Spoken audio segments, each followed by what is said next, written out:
And inside the cell are children, 15 and 16 years old, and then there was one 9-year-old.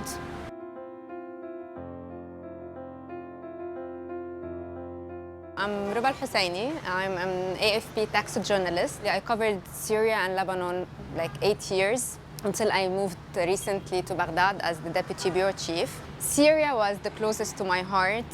In 2019, I stayed 2 months in the desert, covering the last battle against the Islamic State group. We saw people flocking from this strip of land near the river.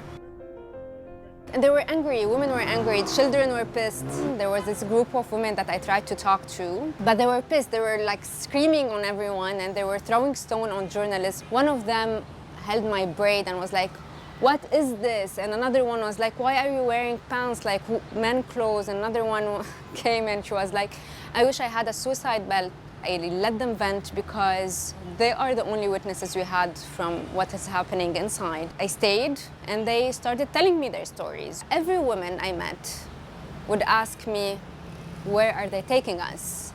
And I would say, "They're taking you to Al Hol camp." They would ask for how long. I would say, I don't suppose it will be long. 5 years later, I'm speaking with the same woman in Al Hol camp.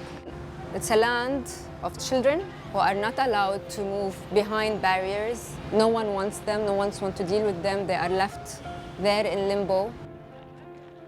Wars are bombing, there are political statements, but there are also people in between, and the children are the most vulnerable. For me, that was the most important part of the story.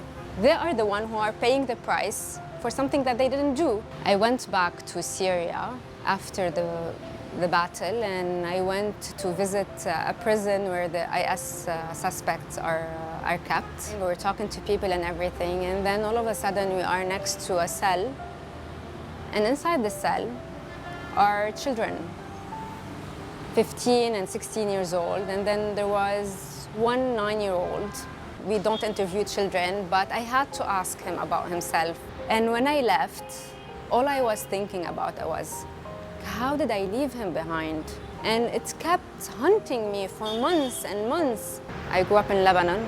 I was displaced as a child myself several times. I know what it means when there is bombing. As journalists, in order to do our job, we must protect ourselves, not only physically when we are covering wars, but also mentally. Mental health is the most important part in order for us actually to be able to overcome what we're seeing.